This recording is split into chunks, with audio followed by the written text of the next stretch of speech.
Srilakshmi and Manikuttan, very cute performance ആയിരുന്നു. I mean കൃഷ്ണന്റെ ആ നോട്ടിനെസ്സും ആ കളത്തരവും ഒക്കെ കറക്റ്റ് ആയി മണി ക്യാപ്ചർ ചെയ്തു. ആൻഡ് ശ്രീലക്ഷ്മിക്ക് ഒരു ഡ്രീം പോലെയാണ് അല്ലേ? ഇങ്ങനെ ഡ്രീം അല്ലേ ഇത്? കൃഷ്ണൻ ശ്രീലക്ഷ്മിക്ക് കാണാം. ഈ ആധുനിക കാലത്തെ ഒരു മീര എന്നൊരു കൺസെപ്റ്റ് ആണ്. കൃഷ്ണന്റെ ലീലകളാണ് ഇവിടെ നടന്നത്. Right, it was very nice. അപ്പൊ എന്തായാലും നമുക്കിനി ഈ പാട്ട് എങ്ങനെയുണ്ടായിരുന്നു എന്ന് പാടിയാളുടെ അടുത്ത് ചോദിക്കാം. ചിത്ര ചേച്ചി.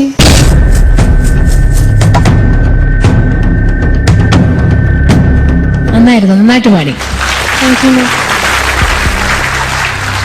എനിക്കൊരു സന്തോഷം, മോള് കുറച്ചൊക്കെ പാട്ടിലുള്ള അപ്സ് ആൻഡ് ഡൗൺസ് ഒന്ന് ശ്രദ്ധിച്ചു തുടങ്ങി എന്നുള്ളതാണ് കേട്ടോ. ഇപ്പൊ യൂഷ്വലി വളരെ ഫ്ലാറ്റ് ആയിട്ട് പാടിക്കൊണ്ടിരിക്കുവായിരുന്നു. ഇപ്പൊ കുറച്ച് എവിടെയൊക്കെ ഒതുക്കണം എന്നൊക്കെ ലേശം ശ്രദ്ധ വെച്ച് തുടങ്ങിയിട്ടുണ്ട്. നല്ല കാര്യം. പോരാ, ഇനിയും കൂടുതൽ കേട്ടോ, കൂടുതലേക്ക് ശ്രദ്ധിക്കണം.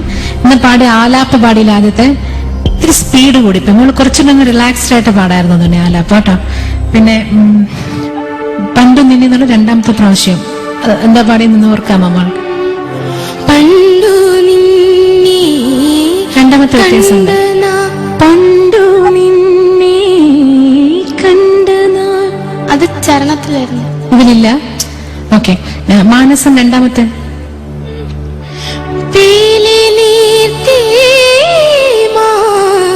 അത് നമുക്കൊന്നുകൂടെ ക്ലാരിറ്റി വരണം.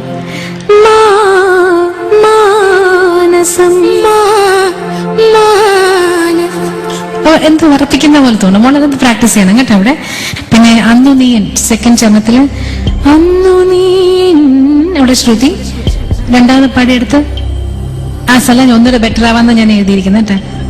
പ്രണയവിരഹം നിറഞ്ഞ വാഴ്വിൽ ഇപ്രാവശ്യം വാതിൽ തന്നെ മറന്നുപോയി പറഞ്ഞു തന്നത് കേട്ടോ.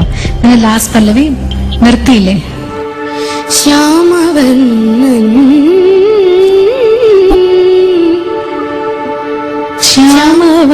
ശ്വാസം നല്ലോണം എടുത്തിട്ട് ശ്യാമവർണ്ണൻ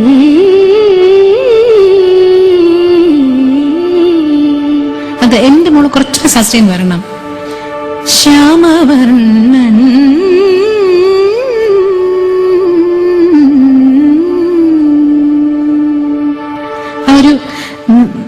ഒരു നിർത്തുന്നത് മുറിഞ്ഞുപോയി. എവിടെ നിർത്തിയപ്പോ എന്റെ സുഖം പെട്ടെന്ന് അങ്ങ് പോയതുപോലെ തോന്നി കേട്ടോ. ഇങ്ങനെ കുറച്ച് കാര്യങ്ങള്. എന്നാലും എനിക്കോട് മോള് കുറച്ചുകൂടെ കുറച്ച് സീരിയസ് ആയിട്ട് പഠിച്ചു തുടങ്ങി എന്നുള്ള കാര്യത്തിൽ എനിക്ക് സന്തോഷമുണ്ട് കേട്ടോ. All the best. Thank U ചേച്ചി. ശരത് സർ. നന്നായിരുന്നു. മണിക്കുട്ട, കൃഷ്ണ എന്ത് കൊള്ളായിരുന്നു കേട്ടോ. Thank you sir. ഈ പാട്ടിനെ സംബന്ധിച്ചിടത്തോളം അതിന്റെ പപ്പുകളെയാണ് സംസാരിച്ചത് ഇപ്പോ ചേച്ചി. പിന്നെ നമ്മളെന്തോന്ന് പറയാൻ. എങ്കിലും മോളെ ആരാപ്പ് കുറച്ചുകൂടി ശ്രദ്ധിക്കാം. പിന്നെ പല്ലവിയിലെ ശ്യാമവർണ്ണൻ രണ്ട് മോക്ക് ശ്രുതി പ്രോബ്ലം ഉണ്ടായിരുന്നു. പിന്നെ ചേച്ചി ഇപ്പൊ പാടിച്ച മാനസം ഇങ്ങോട്ട് വന്ന് ഋഷഭം വലിയ ഋഷഭത്തിലേക്ക് ഇറങ്ങി വന്നിട്ട് പിന്നെ ഈ ഗാന്ധാരത്തിൽ സ്റ്റേ ആയി. അങ്ങനെ വരാൻ പാടില്ല. അതിന്റെ സുഖ ഗാന്ധാരത്തിൽ നിൽക്കണം കേട്ടോ. ഇത്രയൊക്കെ ഉള്ളു. എന്റെ ശ്വാസം അങ്ങ് തീർന്നു പോയല്ലേ മൊത്തം. അതിലെന്തൊരു സന്തോഷം മോക്ക്. ശ്വാസം തീരരുത് കേട്ടോ. Thank you Sarath sir. Shweta.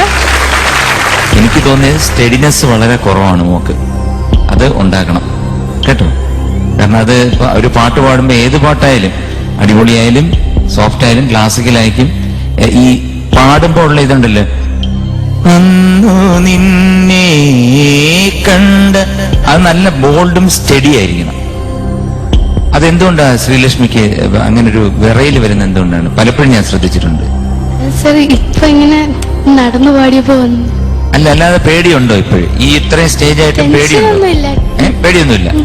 Relaxed ആക്കുക മൈൻഡ് ആൻഡ് ബോഡി ആൻഡ് നമ്മുടെ ചിന്തകളെല്ലാം റിലാക്സ്ഡ് ആക്കുക.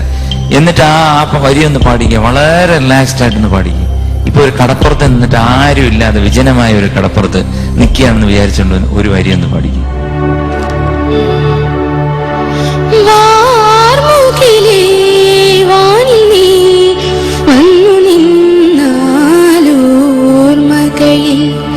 ശ്യാമവർണ്ണൻ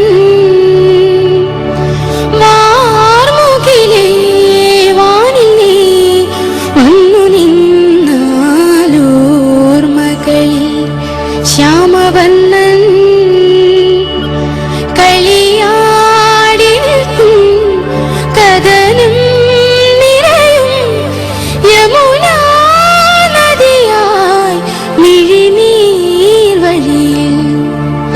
വല്ല വ്യത്യാസം തോന്നുന്നുണ്ടോ? ഒരു സുഖം തോന്നുന്നുണ്ടോ? കുറച്ച്. ഇങ്ങനെ പ്രാക്ടീസ് ചെയ്യട്ടോ. All the best. Thank you ശ്രീയേട്ട. ഫൈനലി കാവേരി. നല്ല ഡ്രസ്സാണ്, എനിക്ക് ഏറ്റവും ഇഷ്ടപ്പെട്ട ഡ്രസ്സാണ് ഹാഫ് സാരി. പിന്നെ എനിക്ക് മണിക്കൂറിന്റെ അടുത്ത് ഒരു ഡൗട്ട് ചോദിക്കാനുണ്ട്. കയ്യിൽ എന്താ അത്? ഓടക്കുഴൽ. ആ, അത് ഇട്ടിട്ട് വരുന്നതിന് മുമ്പ് അവിടെ നിന്ന് ഇങ്ങനെ കാണിക്കണേ എന്ത്? എവിടെ ഞാൻ കണ്ടു മേലിൽ നിന്നോണ്ട് എക്സസൈസ് ചെയ്യുമായിരുന്നു. കൃഷ്ണൻ ഓടക്കുള്ളിൽ വെച്ചിട്ട് കൈയുടെ മസിലൊക്കെ ഇങ്ങനെ നോക്കും. ഇല്ലേ? കാരണം ഞാൻ കണ്ടു, ഞാൻ ഇല്ല, കളത്തിൽ താഴെന്ന് ഞാൻ വന്നപ്പോഴത്തേന് ഇത് ഞാൻ വെച്ചായിരുന്നു. കാരണം ഞാനും അബ്ബാസുമായിട്ട് ഇതിനെ പറ്റി സംസാരമായി. കാരണം അബ്ബാസ് പറഞ്ഞ കൈ വെച്ചോണ്ടോ ഇല്ല, ഞാൻ പറഞ്ഞു ഇതാണ് നല്ലത്. കാരണം അവിടെ വരുമ്പോ ആ മ്യൂസിക്കിൽ ഓടക്കുഴൽ യൂസ് ചെയ്യുന്നില്ല. താഴെ വന്നല്ല ഞാൻ പറഞ്ഞു, പിന്നെ? മേലിൽ നിന്ന്. മേളിൽ നിന്ന് താഴെന്ന് കൂടെ മേളിൽ കയറാൻ പറ്റും. അതെനിക്കറിയാം. ഞാൻ നോക്കിയപ്പോ മണി ആടുന്നുണ്ട്, ഇങ്ങനെ ഇത് ചെയ്യുന്നതാണ്. ചുമ്മാ എന്നെ കളിയാക്കാൻ വേണ്ടി. സത്യമായിട്ടും ഞാൻ കണ്ടതാണ്. ഞാൻ കളത്തിനും പറഞ്ഞു സത്യമായിട്ടും മേളിൽ നിന്നോണ്ട് ഇങ്ങനെ കൈയൊക്കെ ഇങ്ങനെ വെച്ച് നോക്കണം. സോറി, അത് എന്റെ തെറ്റാണ്. അത് ശ്രീലക്ഷ്മി. ചേച്ചി അതുകൊണ്ടല്ല, ചുമ്മാ പറഞ്ഞു. എനിക്ക് ശ്രീലക്ഷ്മിയുടെ എക്സ്പ്രഷൻസ് ഭയങ്കരമായിട്ട് ഇഷ്ടപ്പെട്ടു. ആ കണ്ടിന്യൂറ്റി ഉണ്ടായിരുന്നു ത്രൂ ഔട്ട്. ആ പാട്ടിന് ആ ഒരു എക്സ്പ്രഷൻസ് നന്നായിരുന്നു. അതായത് പെട്ടെന്ന് എന്താ പറയുക, ഡ്രീം വന്നിട്ട് പോയി കഴിഞ്ഞുള്ള എക്സ്പ്രഷനും എല്ലാം എനിക്ക് ഭയങ്കരമായിട്ട് ഇഷ്ടപ്പെട്ടു. All the best. Thank you, judges. All right. ഇനി ശ്രീലക്ഷ്മിയുടെ പെർഫോമൻസിലെ marks out of 30. Sarath sir. 25 മോള്. 25. Shweta. 26. Thank you sir. Thank you, ചേച്ചി. 26. Thank you ma'am. And Kaveri. ശ്രീലക്ഷ്മിക്ക് വേണ്ടിയിട്ട് ഞാനൊരു 8. പിന്നെ കൃഷ്ണൻ മസിൽ പിടിച്ചില്ലേ, അതിന് +1. So total 9. 9 on 10. Excellent. So 77 plus 9, 86. 86 marks ആണ് ശ്രീലക്ഷ്മിക്കും മസിൽ പിടിച്ച കൃഷ്ണനും ജഡ്ജസ് നൽകിയിരിക്കുന്നത്. മണിക്കൂട്ട, എല്ലാ പെർഫോമൻസസും കഴിഞ്ഞു അല്ലെ? ഇപ്പൊ കഴിഞ്ഞു. കുറെ 4-5 പേരെ സപ്പോർട്ട് ചെയ്യാൻ 3 പേരെ ടോട്ടലി മണിക്കൂടെ 3 കണ്ടസ്റ്റൻസിനാണ് ഇവിടെ സപ്പോർട്ട് ചെയ്യാൻ എത്തിയത്. ഞങ്ങളുടെ എക്സ്പീരിയൻസും what do you have to say? എനിക്ക് ഇവരൊക്കെ എന്റെ സെയിം പ്രായമുള്ള ആൾക്കാരാണ്. ഇവരോട് പറയാൻ ഒന്നും തന്നെയില്ല, കാരണം അതൊരു അധിക പ്രസംഗമാവും. അതിലുപരി എനിക്ക് ഏഷ്യനെറ്റിനോടും ഐഡിയ സ്റ്റാർസിന്റെ എല്ലാ ക്രൂസിനോടും ഞാൻ നന്ദി പറയണം. കാരണം എൻ്റെ ഈ സുഹൃത്തുക്കൾക്ക്, ഇവിടെ മത്സരിക്കുന്ന സുഹൃത്തുക്കൾക്ക് ഇതുപോലെ മനോഹരമായ ജഡ്ജസിന് നൽകിയതിന്. കാരണം തീർച്ചയായിട്ടും സംഗീത ലോകത്തിന് ഈശ്വരൻ നൽകിയ അനുഗ്രഹം തന്നെയാണ് ചിത്രാ മാഡവും ശരത് സാറും MG ശ്രീകുമാർ സാറും. അവർ പറയുന്ന വഴി, അവർ പറയുന്ന കാര്യങ്ങൾ ഈശ്വരതുല്യമായി ഈശ്വരൻ പറയുന്നതാണെന്ന് വിചാരിച്ച് നിങ്ങൾ ശ്രമിച്ചാൽ മാത്രം മതി, ഉയർച്ചയിലെത്തും. അവർ നിങ്ങളെ കറക്റ്റായിട്ട് എന്താ നാളത്തെ വാഗ്ദാനങ്ങളെ വളർത്തുമെന്ന് ഞാൻ വിശ്വസിക്കുന്നു. പിന്നെ മാത്രമല്ല, ഇവിടെ സെലിബ്രിറ്റി ഗസ്റ്റായിട്ട് വിളിക്കുന്നത് വളരെ യോഗ്യരായിട്ടുള്ള ആൾക്കാരാണ്. ഇപ്പോൾ കാവേരി ചേച്ചി വരെ എത്തിക്കഴിഞ്ഞു. അപ്പോൾ എന്നെ പോലെ ഒരു കലാകാരൻ ഇവിടെ വരാനായിട്ട് അതൊരു അവിടെ ഇരിക്കുക എന്ന് പറഞ്ഞാൽ വലിയൊരു ശരിയായിട്ടുള്ള കാര്യമല്ല. മറിച്ച് ഇവരോടൊപ്പം നിന്ന് ഇവരെ സപ്പോർട്ട് ചെയ്യണം എന്ന് എനിക്ക് ഭയങ്കര ആഗ്രഹം ഉണ്ടായിരുന്നു. അപ്പൊ ഇങ്ങനൊരു സെഗ്മെന്റ് വന്നപ്പോൾ എന്നെ തന്നെ ക്ഷണിച്ചതിന് ഞാൻ വളരെയധികം നന്ദി എല്ലാവരോടും പറയുകയാണ്. പ്രേക്ഷകർ ഇവരെ സപ്പോർട്ട് ചെയ്യുക. ഇവിടെ എന്റെ പെർഫോമൻസ് ഇഷ്ടപ്പെട്ടെങ്കിൽ എനിക്ക് SMS അല്ല, എന്റെ സിനിമകൾ തിയേറ്ററിൽ വരുമ്പോൾ നിങ്ങൾ തിയേറ്ററിൽ ചെന്ന് കാണുക, സപ്പോർട്ട് ചെയ്യുക. നന്ദി, നമസ്കാരം. തീർച്ചയായിട്ടും ഒരു വളർന്നു വരുന്ന യങ് ബഡിംഗ് സ്റ്റാർ ആണ് Manikuttan. We wish you all the best. Support ചെയ്യുക ശ്രീലക്ഷ്മിയെ, വോട്ട് ചെയ്യുക. SMS ചെയ്യേണ്ട ഫോർമാറ്റ് ISS